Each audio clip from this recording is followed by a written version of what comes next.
Hello,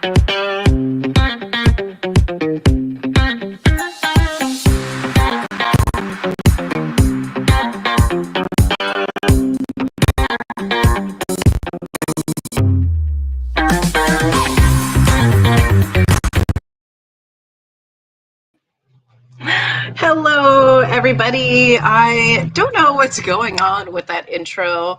Last time it was skipping a lot, and so I'm going to figure that out with the intro. Sorry about that, you guys. Happy New Year. Welcome to another episode of Yeah Yeka, where we cover culture, conspiracies, carnivore, and Christ consciousness.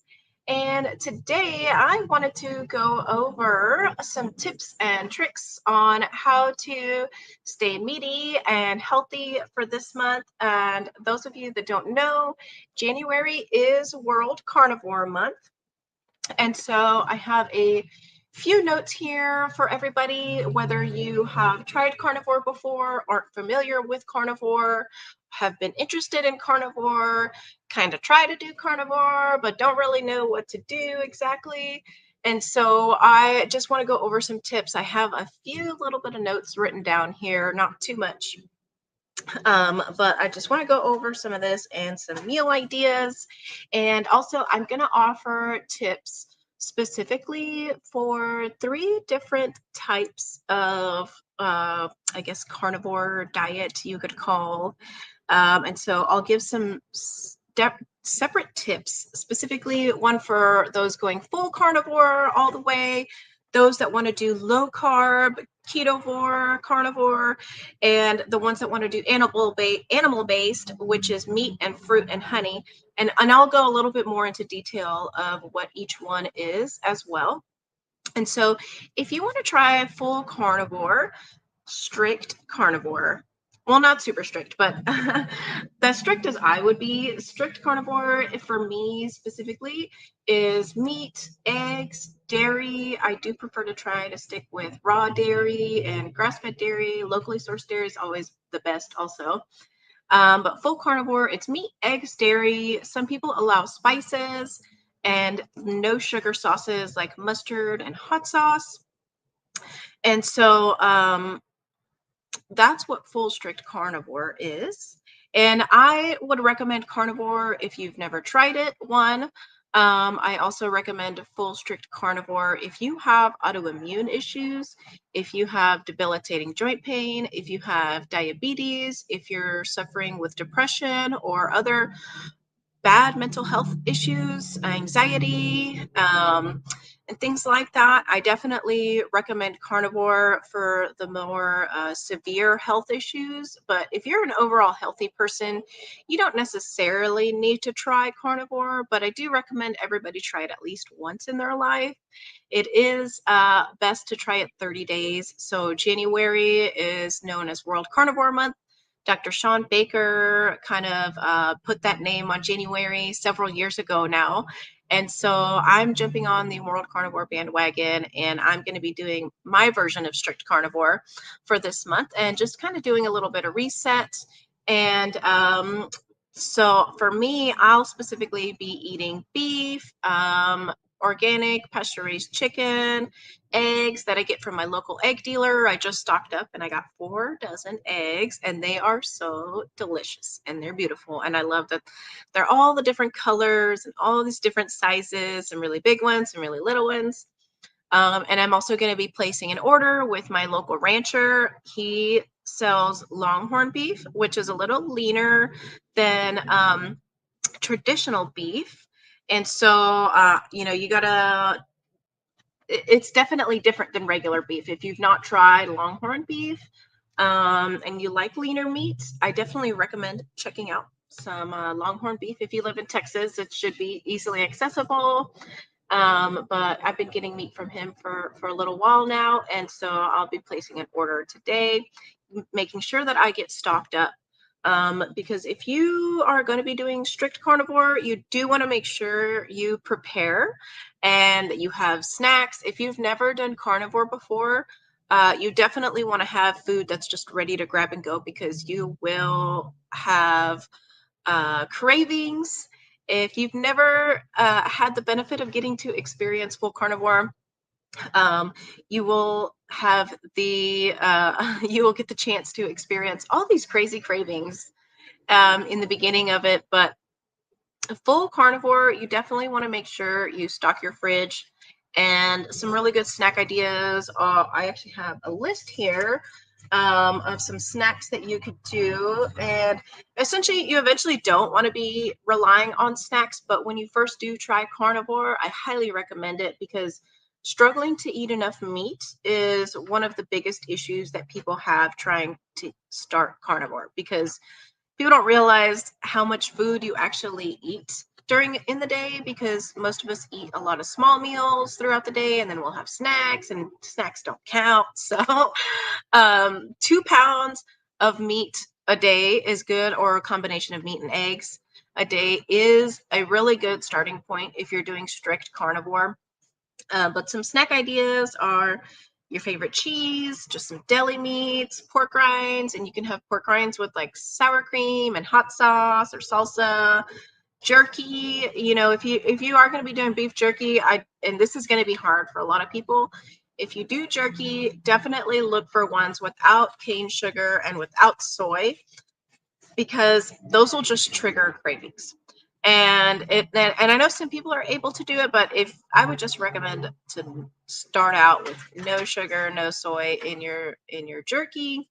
Also some cheese crisps, prosciutto, salami, other cured meats, bacon. I know bacon is something that you can literally just have a bunch of bacon cooked off, and then if you have a ice cream craving or a potato chip craving, or French fry craving, you just go and eat a bunch of bacon, and I promise you your craving will go away. Or you could do like boiled eggs and carnivore crisps as well. Those are just meat and salt, and they're like meat chips, and they're so good. I will say they're a little bit pricey. You can use my promo code EatMeatQueen if you want to get a little discount on there. But the whole idea with carnivore is that you want to get all your nutrients from meat, and so you will be switching your body over to fat burning for fuel instead of using carbs for fuel, which a majority of us, that's how we are. And so with carnivore, you do want to make sure that you're eating enough. 2 pounds 2 pounds of meat and eggs a day is a very good place to start, for everyone, really. If you are, unless you're really tiny or really large, if you're like 100 pounds and 5 foot even, then you can probably get away with just doing 1.5 pounds of meat a day. And if you're like over 200 pounds, 2 to 400 pounds, and you're trying carnivore, you might actually have to eat more. And I know that's kind of scary and daunting, but I promise you, your body will be thanking you later if you definitely eat enough. And for the larger people, like for example, the person I said earlier, Dr. Sean Baker, he's a very tall man. I've met him. He's a huge, like muscular dude. He's like 6.5 foot tall, if not taller. He's been doing carnivore for he's on his 8th year now, and he's pretty strict. Like he just eats meat, eggs, and sometimes dairy, but I don't think he really eats dairy. And I want to say he eats around 4 pounds, 4 to 5 pounds a day, but he's also very highly active. He's broken world records in competitive rowing and things like that, and he weightlifts and all that kinds of stuff. So for him, he needs 4 to 5 pounds of meat a day. And so, if you're unsure of where to start, I highly recommend trying to start with 2 pounds a day. I know that I personally feel better with 2 pounds of meat a day.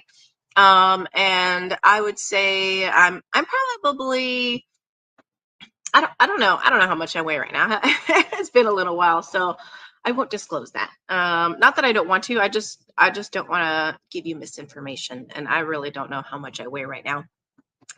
But 2 pounds of meat a day is a really good place to start if you're unsure of how much meat to eat. And you definitely, this is one thing that I wish I knew when I started carnivore in 2017, is that you definitely want to supplement with electrolytes. Electrolytes, when I did carnivore in 2017, there was no information other than success stories. And so that's where I got all my information. And I didn't realize the importance of electrolytes. And when I did my carnivore coaching, I learned that with any low carb diet, whether it be carnivore or keto or just regular like Atkins, whatever, your body cannot hold on to electrolytes. So it's very imperative that you supplement with electrolytes and make sure that you are heavily salting your food. I know the doctors and everybody tells you not to eat the salt, but don't trust them because real salt is good for you. And the salt that I use is regimen real salt. You can also use Himalayan salt or sea salt. I know there's a lot of controversy on Himalayan salt because of microplastics. And right now, I think it's microplastics are everywhere, and they've been found in our. I don't remember if they found it in our blood or what, but we're all turning into plastic, and it's fantastic. Not really, but definitely uh, supplement with electrolytes and salt. They have electrolyte packets out there that you can get that are flavored with and sweetened with stevia. Um, and they have unflavored ones. I personally prefer the unflavored ones because a lot of the electrolyte mixes have citric acid, and I'm really trying to avoid citric acid because it's a form of mold. It also wears down the enamel on your teeth, and I can always like feel it really bad when I consume stuff with citric acid. And I'm not saying I never consume stuff with citric acid. I just really try to limit it, and so I don't really. Early a few months ago, I stopped buying stuff with citric acid in it. And so it's really hard to, I don't think I have actually found an electrolyte flavored mix that has no citric acid. I did recently find a pre-workout that had no citric acid, which was so amazing. And lo and behold, it's by my beloved Equip Foods. I love that company. You will probably always hear me talking about them if I'm talking about food. But Equip Foods has a citric acid free pre workout. Um, but yeah, on the notes of the electrolytes, I didn't realize how important electrolytes were until I started diving more into carnivore and low carb. And so I was drinking like a gallon and a half of water the first month of doing carnivore. And like a year or so later, I found out I did not need to be drinking that much water. Like nobody needs to be drinking that much water.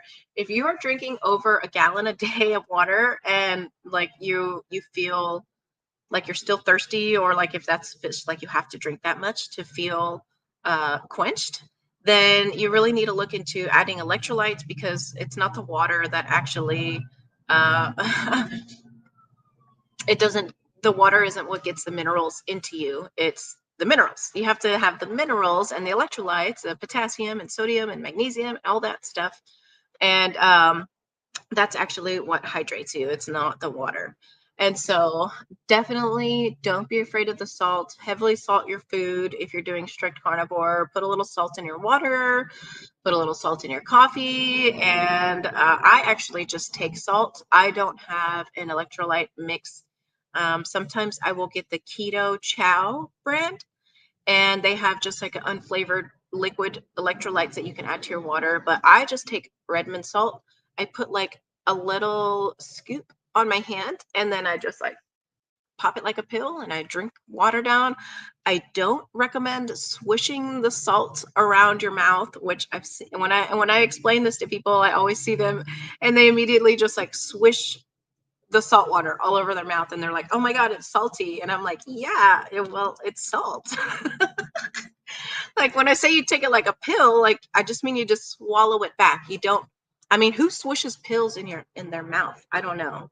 That's kind of crazy, but um anyways, I have someone asking, don't you lose most electrolytes through sweating and urine? You do, but from my understanding is when you are low carb, you lose it even faster. And so if you're using carbs for fuel, then your body can hold on to it a little bit longer. And so that's why it's important to just keep supplementing with it. And yeah, so also one other tip, if you're going to try strict carnivore, I do want to recommend this tip, and that is, if you are not working out, if that's not a part of your daily life and you want to change your diet and also start working out, I would recommend to choose one first over the other, because your body is already going to be going through a lot of stress and a lot of changes, and with the carnivore. And so you'll be setting yourself up for success if you only focus on eating carnivore for the first 30 days, and then the next month start adding a workout routine. And I'm not saying that it's impossible. It's just a lot harder for your body and your mind and your mental health to add on two extremely different um things to your life. And so, like, a whole new lifestyle, whole new way of eating, on top of, you want to go to this gym and start working out and lifting weights. Like, it's just, you're more likely to fail if you add those two new things into your life versus if you were just to focus on carnivore first and then get that down. And then what's great about if you try carnivore first is that, the next month when you start going to the gym, then you can start reintroducing certain foods and see how different foods affect you, or how different foods affect your workouts and things like that. I definitely, if you want to start being a little bit more active along with your carnivore journey, in your new carnivore journey, I recommend starting out with a walk. Like, and that's me talking to myself. Like, I go to the gym, but I do need to be walking more. I know I'm on my feet, but I would like to be walking more. It's just that this cold weather, I don't really like this cold weather too much. But I've been able to handle it over a little bit better over the past couple years, and I would like to attribute it to me eating more meat, but I don't really know if that's why I'm able to handle the cold a little better. Maybe it is, maybe it's not, but that's just what I'm going to roll with. And so, um, let's see. Sorry, I have questions here that I'm looking at on my phone that are not showing up on my computer. So, my sister, hi. She said she's done salt in the water and the potty breaks decreased. Does salting cause bloating through water retention? I wouldn't say so. There might be like a case by case scenario, but for the most part, as long as you're using real salt, like Redmond salt or sea salt and things like that, your body's going to actually utilize it. And it might be different in specific situations that aren't coming to mind right now, but for the most part, I don't think it would cause any bloating, because it wouldn't necessarily retain water. It retains the minerals and the electrolytes. So moving on to the next diet lifestyle that I want to give a couple tips for is the low carb carnivore, aka keto, or I think before Paul Saladino came around, this was also called animal based, like, or meat based. Maybe it was meat based. I don't know. We've had so many different names over these past few years, over all these different little carnivore variations. But I think ketovore is probably the most appropriate word for this. And ketovore is like you're eating maybe 80 to 90% meat, which I think this one is going to be a little bit more realistic for most people that want to just incorporate more meat into their life. And then you stick with low carb fruits and vegetables, and you can do the keto treats if you want, but really, I don't know. The keto treats are just they're still processed foods, and even though the ingredients are cleaner, and even though I'll still get them sometimes, you shouldn't. I'm just kidding. You can get them sometimes, but I would really try to limit them. And because the trick you have to look for when you're out in the store, and if you're buying low carb or keto stuff, you have to look at the whole carb count, because they'll try to trick you with these sugar alcohols, which literally, if you're counting whole carbs, It's the same amount of carbs as regular sugar. I think it's like 5 grams or something per teaspoon or something like that. And so it can still be like 40 grams of carbs in some little like keto cookie pack or something like that. And they'll trick you on the front because it'll say, oh, 3 net carbs. And like, I don't even know. I need to look into the history of net carbs because I'm not really too familiar with it. All I know is that it's a scam and that I can easily eat hundreds of grams of carbs in keto snacks. No problem. And then they would tell me that it's okay because it's only 10 net carbs. Like, no way. and then you gain weight and then you feel bad and then you have inflammation and you have all this bad side effects and you don't know where it's coming from. And I can tell you that it'll be coming from the keto treats that are literally full of carbs and oxalates, but oxalates will be for another day. Let's see. So with the low carb, carnivore, ketovore, whatever have you, I do recommend 1 gram of protein from meat or eggs or dairy, like cottage cheese is really good source of protein. 1 gram of bioavailable protein per pound of body weight. So if you weigh 150 pounds, 150 grams of protein. And I can go ahead and tell you that 1 pound of 8515 ground beef has 80 grams of protein. So that's like almost half of what you need. And so that kind of goes back to the 2 pounds a day thing. And 2 pounds of ground beef is 160 pounds. 160 grams of protein. And so when you focus on protein and have that 1 gram of protein per pound of body weight, it's going to be really difficult to have room at the end of the day for the keto snacks or whatever you were craving. And if you do hit that 1 gram of protein per pound of body weight, then you most likely won't have cravings. And if you do, you might actually need to eat a little bit more. And so I know when I first started doing carnivore, I felt best off of 2.25 pounds of meat a day. And I actually was smaller back then when I tried it. And so when you focus on the protein for the day, you definitely don't have as much cravings and you feel satiated and your mental clarity is a lot better and all these good things. And so definitely focus on the protein. I will say a note for women specifically that our bodies are different than men. Surprise. God made man and woman. And even though, and we're both different. And so that's just how it is. And I'm sorry if that hurts your feelings, but women have a hormonal cycle of 28 days. Men have a 24-hour hormonal cycle. And so our cycle requires us, if you are, this is if you're not having menopause or anything like that. So if you're still having a cycle, then it's really important. I highly recommend looking into Dr. Mindy Pels. She speaks a lot about this, about our cycle and when to fast and when we should eat how much and all this stuff.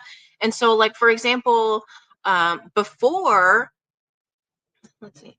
our cycle, our body requires a lot more fat and a lot more energy and calories because our body is literally about to shed a uterine lining, and it takes a lot of work for our bodies to do that. And so that's why women, they'll say that they crave chocolate a lot more because of the magnesium, and they just want to eat, ice cream and all these kinds of crazy things right before their period. And it's because our body is telling us, hey, like we're about to do this thing, like we need more energy, we need more calories, we need more food, like let's go, let's get this going. And so these past 2 or 3 months, I've been experimenting just like gorging, not really gorging. It's just eating more than what I'm normally eating. on the week before, I just eat as much as I can. And since it's hard for me to eat enough in 2 meals, I've been doing 3 meals a day. And so I eat steaks, I eat burger patties, and I don't even care how many I eat. And then my cycle is like so much smoother. It is awesome. So I highly recommend ladies stocking up and filling up on meat the week before your cycle. And I promise you, you will see good results, even if it's not after the first month. Give it a couple months or 3. But I mean, what girl doesn't want to eat more the week before their period? Nobody. So, and if you get a ice cream maker, you can have your own homemade healthy ice cream too.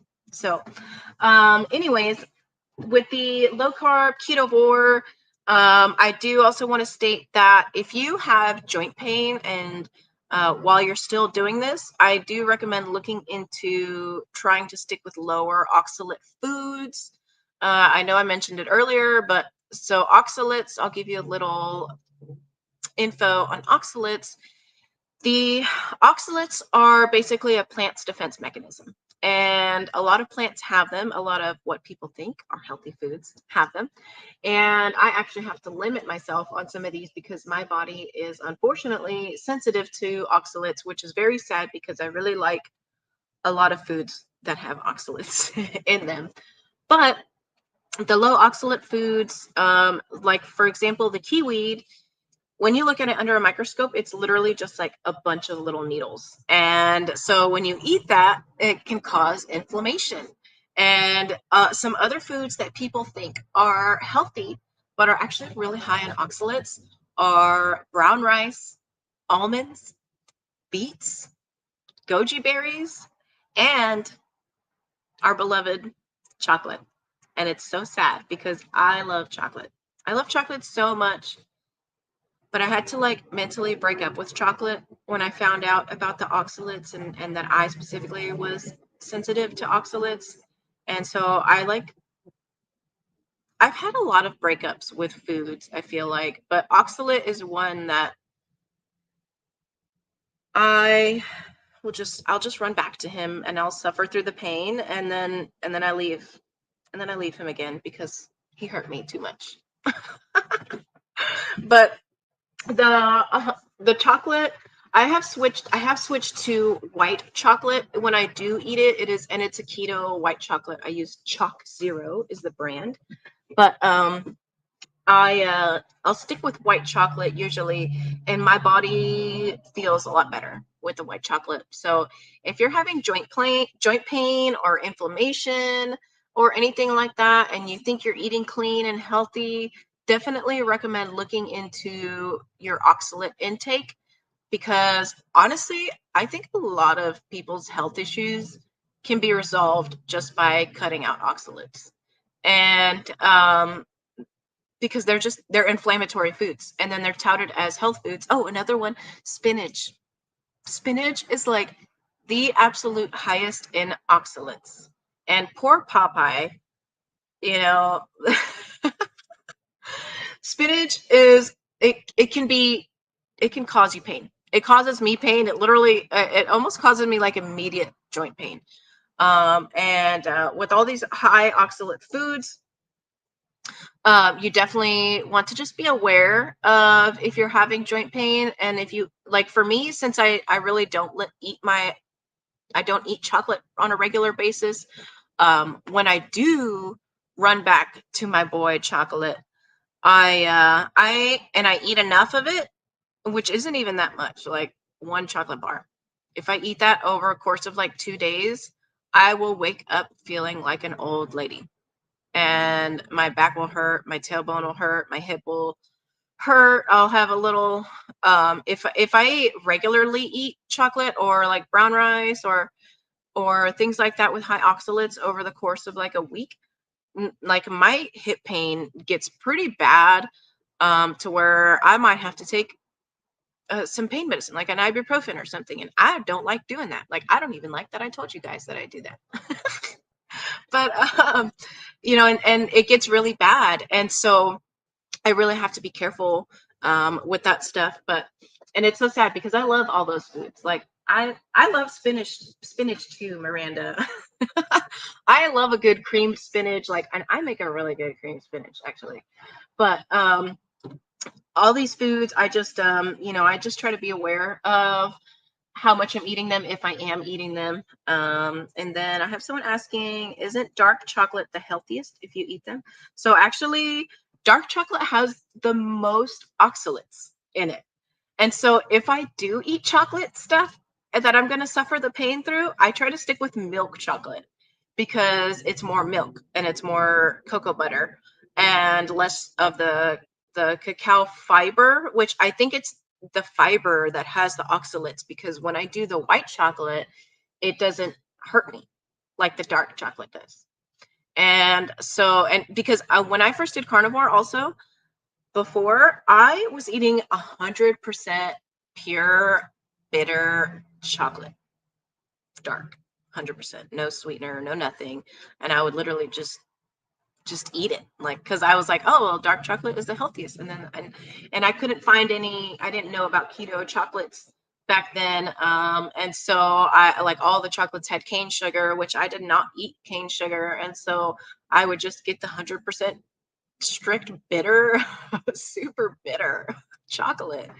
And then when I started doing carnivore, I still remember this because it made me so sad. It was my first breakup with chocolate, and I ate literally 3 chocolate chips after being strict carnivore for like a week or two, and my stomach immediately just like bloated, and it was like, what is this? Like, what are you doing? And so the darker the chocolate, the more oxalates it has, actually. So, surprise, another lie we've been told. Can you believe it? Anyways, with the low carb ketovore, definitely look into oxalates if you're having joint pain. It's definitely something worth looking into. Sally Norton is the go-to person for oxalates. She has got all your info on that. So if you see her name pop up, that's the link you want to click, is anything with Sally Norton. So the next one I have here is the animal-based, which is Paul Saladino's thing. Paul Saladino's great, guys. If you see me making faces at him, I just have mixed feelings about it. About him. So I followed Paul Saladino before he was carnivore.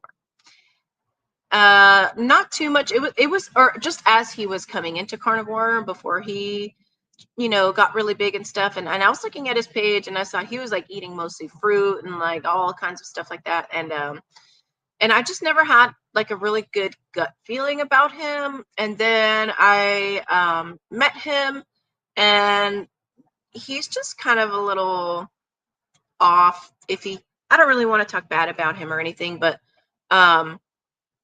he has helped a lot of people. I just think that the animal-based thing that he promotes, I'm not saying it's a bad thing. I'm just saying that it's not the best place for everybody to start at. There are certain situations where people really do need to rely on carnivore or low carb. And I think there's a time and place for low carb and carnivore for everybody. And not everybody can benefit or live off of eating meat and fruit. So this animal-based, let me explain a little bit about what the Paul Saladino animal-based diet lifestyle is. It is, they say that you're supposed to eat 80% of your calories from meat, but like the pictures and recipes I see online, they are way more like fruit and honey and stuff like that. Like I really think 80% of your diet should be meat, just minimum. Like, you should not be eating any less than that if you want to be living an optimal life where you're thriving, not just surviving. There's a big difference in surviving and thriving. And I can tell you right now, you can survive for quite a long time eating whatever you want. So with the animal-based diet, It's most of your calories coming from animal sources, meat and eggs, and then a smaller percentage coming from fruit and honey. So Paul Saladino said he had issues with electrolytes and things like that when he was doing strict carnivore, but nobody knows exactly what he was eating, or if he was supplementing with anything, or if he was eating too many organs.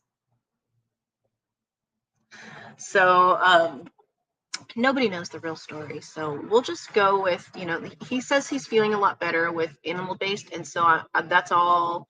That's all you can ask for. Is that you feel good, you're thriving, you're able to be physically fit, physically active, and do all that stuff. So animal based is meat and fruit, which I do think that this probably is the easiest thing for most people to do, because a lot of people have cravings, and usually it's a sweet craving. It's not always a salty.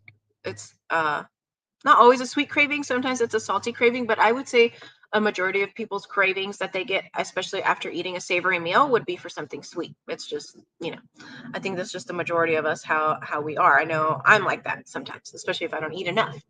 And so with the animal based, you want to make sure you're still eating 1 gram a pound per body weight. That, I think that's just a general rule of thumb. And you'll see a lot of people in the health and fitness industry promoting 1 gram a pound of body weight. And so I definitely still recommend eating that much. And if you do have a craving, then get your favorite fruits and just have fruit for dessert, because having that fruit is going to be so much better than grabbing that keto cookie even, or going to get your favorite donuts, or I don't know, what do people eat? Twinkies?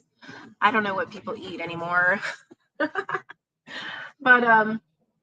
I definitely recommend, if you're going to be doing animal based, just have some fruit ready and your favorite fruits. And I know having some dairy on hand is a good thing if you're having like a little cravings. When I first started doing carnivore, I used to just drink heavy cream.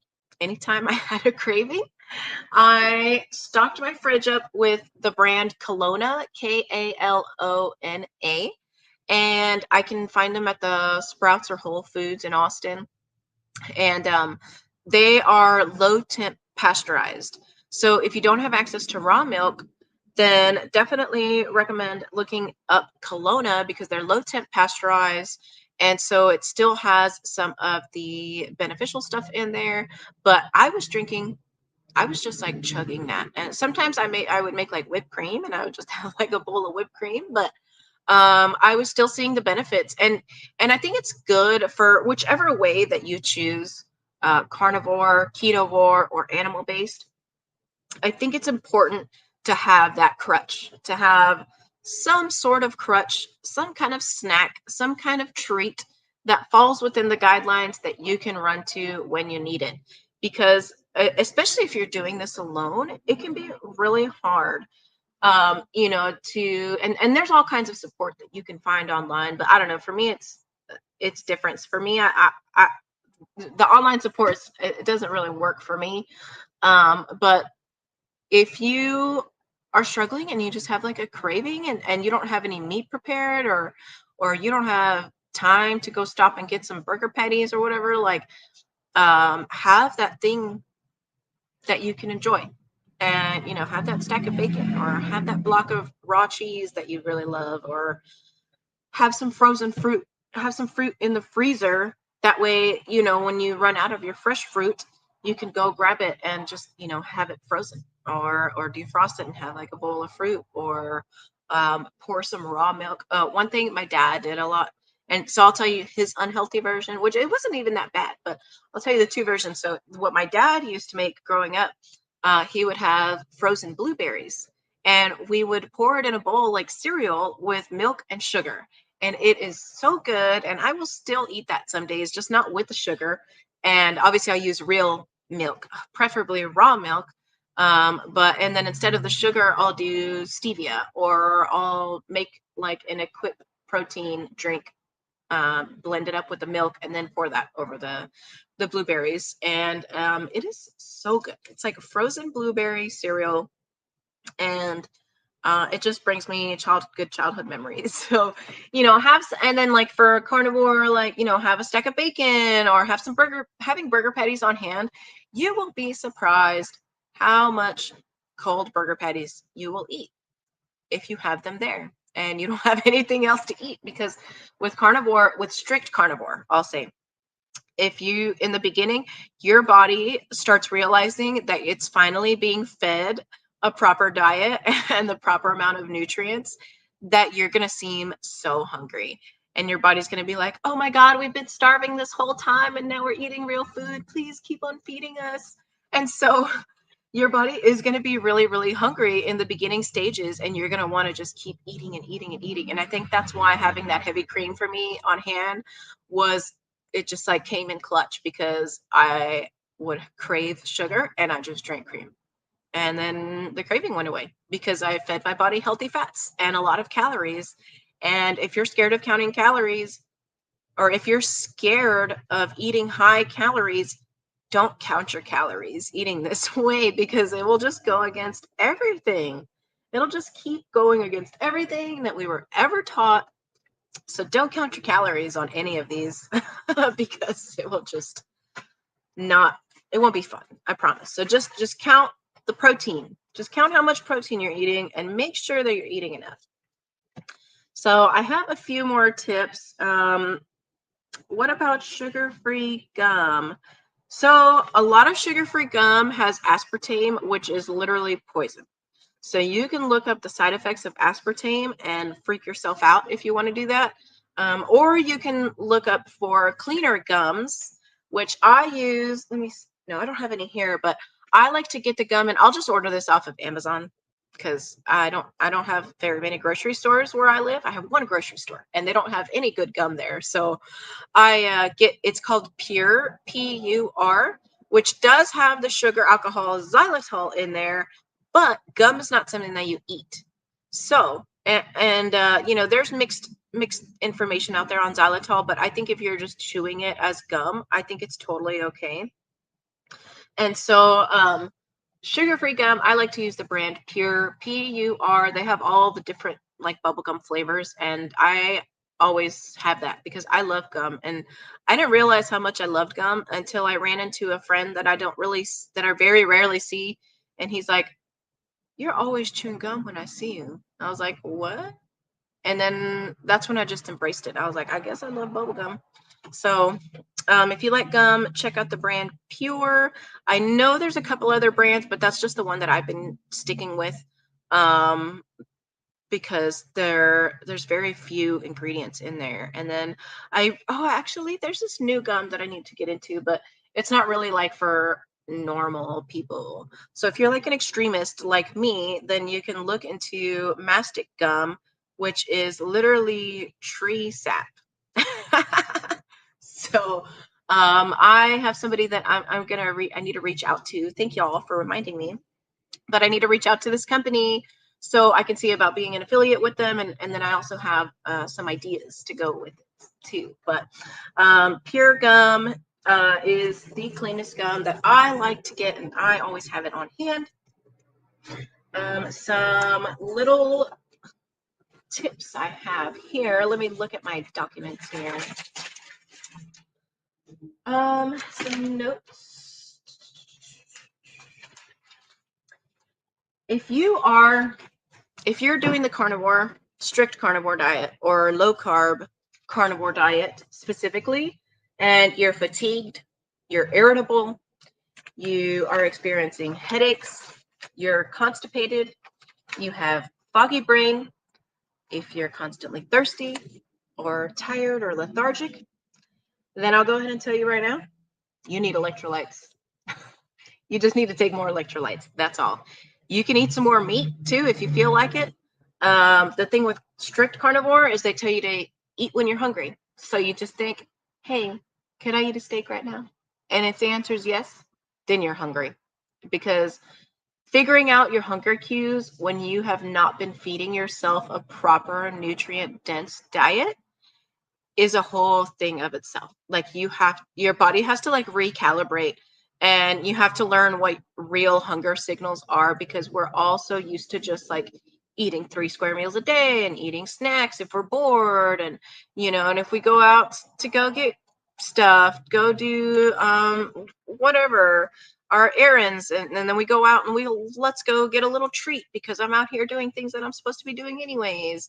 And and little things like that, we're just so used to just feeding ourselves when we're not hungry, that when you switch over to a proper way of eating, that your body is going to have to, you're mentally going to have to figure out what actually being hungry feels like, because it can be very confusing. And so the way to figure that out, at least with strict carnivore and with ketovore, you just ask yourself, or if you're not a steak person, which if you are, I don't know why you'd be watching this, but if you like, for me, I love burgers. I can eat stacks and stacks and stacks of burgers, especially with like some American cheese. Yeah, it's the worst cheese. I don't care. It's my favorite. I could eat burger patties with cheese every day, and I almost do. I'm going to have some today. And so if you just ask yourself, can I eat a steak, or can I eat some burger patties, or can I eat a pile of bacon? Like whatever your favorite meat is, ask yourself if you can eat that, whether that's what you're actually going to eat or not. Just say, can I eat this right now? And if the answer is yes, then you are hungry. And that's a really good way to get started on figuring out what your body actually, when your body actually is hungry. And so if you're feeling any of those other things, lethargy, brain fog, headaches, all that stuff, take electrolytes, take another pill of salt, and all that stuff. And so definitely recommend that.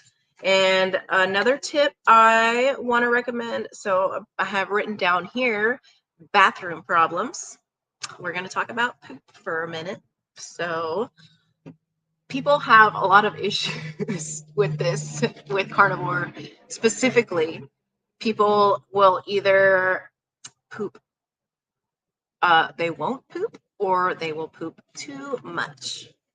I mean, not too much, but like it'll be diarrhea. Okay, guys, I said it. I said diarrhea.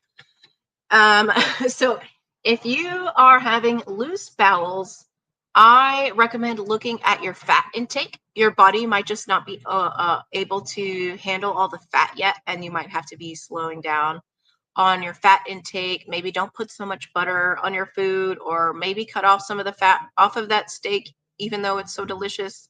I personally don't always eat the fat on the steak. I try to eat as much of it as I can, but I've learned over the years that when I've eaten enough fat in my body, like I will like have it on the fork and I'll be about to eat it, and my body's like, no, like this is enough. You've had enough. And then I'm just like, man, I really want to eat it, and I just put it back down on the plate. And so, if you're having loose bowels, definitely look into cutting back on the fat a little bit, maybe adding some chicken, some lean meats and things like that to help with that. And if you are constipated, eat more fat. So it's kind of, you go one way or the other. And so you can definitely eat more fats, add butter to your food, anything. You could literally just eat butter by itself if you wanted to. I know we all did it as kids. And if you didn't, I don't know why you didn't. Maybe you guys didn't have real butter in the house, but adding butter or beef tallow, or like I actually love raw beef fat. I just like to have it like chopped up with some salt and just eat it like that. And it's at room temperature, like cheese at room temperature. It's best, and it is so good. And if you have access to beef fat, I highly recommend you try that. Or chop it up and render it into tallow, because that is a really great way to cook your food. And so, you don't want to be using any seed oils or like canola or soybean, because that may or may not be how you actually clog your arteries, not the meat. So up your fat if you're constipated, take some more electrolytes. The salt thing will get things moving. If you take salt like a pill, and for reference, I take half a teaspoon every single morning. If I'm fasting, I will take it 2 or 3 times a day. Or if it's a few days before my cycle, I'll take it 2 or 3 times a day. So yes, I eat half a teaspoon or more of just plain salt every single day. And I can feel when I don't take my salt in the morning, especially if I go to the gym, like if I forget to take my salt in the morning and I take my pre-workout, especially because it's a little higher in caffeine, and then I go to the gym, I have to cut my gym workout early. I have to cut it short because I start cramping in my legs. And then I'm so mad at myself because I want to be at the gym for like 9 hours. Not really, but I I want to be at the gym for a long time, and I want to get a good workout to where I feel like I had a good workout at the end of the day. And if I don't take my electrolytes, I am not able to be there as long as I want to. So I can't emphasize this enough. Get your electrolytes in if you're going to be doing low carb or carnivore. It's really, really important to get your electrolytes in. And I just want to say thanks to everybody that jumped on this live stream. You guys are awesome. And Happy New Year once again.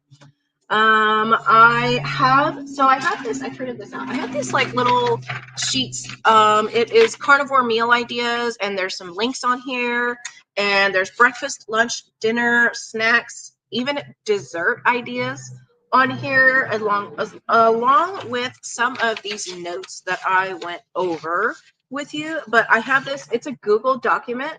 So if anybody wants this, you guys can have this for free. You can just send me an email or message me on whatever platform you're watching this on. And I'll shoot you over this Google document. I made it. It took me like over an hour to make it and to find all the links and stuff like that. I have some of my personal recipes on here that are on the carnivore.diet website. If you are interested in finding some carnivore recipes, I definitely recommend checking out carnivore.diet. A lot of my recipes are on there. I worked with that's Dr. Sean Baker's website. I worked with him years ago before the website launched, and I volunteered uploading my recipes on there. I had eventually did carnivore coaching for him for a little while. And so a lot of really good information on there. And then even if you're going to be doing ketovore or animal based, I think the carnivore recipes are just best to look at because you get the main thing that you need in the recipes, which is the meat and the eggs. And so you can easily add whatever vegetables or fruits or oxalates that you want to your plate. So I think it's really good to use the carnivore.diet website for the recipes, and then you can just add your own little flair to that afterwards. And so I definitely recommend checking that out. I think I've come to the end of my notes, and there's not much else that I can think of to add to this other than that if you do have questions, like I don't do carnivore coaching anymore or any kind of health coaching anymore really, but I still love helping people out. Obviously, otherwise I wouldn't be here. But if you guys have any questions on any of those, carnivore, ketovore, animal based, feel free to reach out. Or if you're like struggling with some specific thing, or like if you have like some, I don't know, some weird meat that you don't know what to do with in your house and you need a recipe idea, just shoot me a message or add a comment on here or anything like that. But I just want to remind you that even if you're not picking any of these diets or lifestyles, to just however you're going to do it, just make sure that you take care of your temple, because our body is the only body that we have and God wants us to take care of it. So make sure that you're taking care of your temple in a way that you feel is best for you, and and talk to God about it, and just take care of yourselves, guys, because we only have one life that we know of. We only have one body, though, that's for sure. And so it's really important to take care of our bodies. And so I just want to remind you all to honor your temple. And I want to thank you guys again so much for joining me on this live stream. I was a little MIA the past couple of weeks. I was just dealing with some personal stuff. And then also, for those of you that follow me on my Instagram, I have some really sad news that I can't get into my Instagram. So I did find out yesterday that I am able to post to my Instagram from my Facebook, but it's not fully connected to my Facebook, so I don't have access.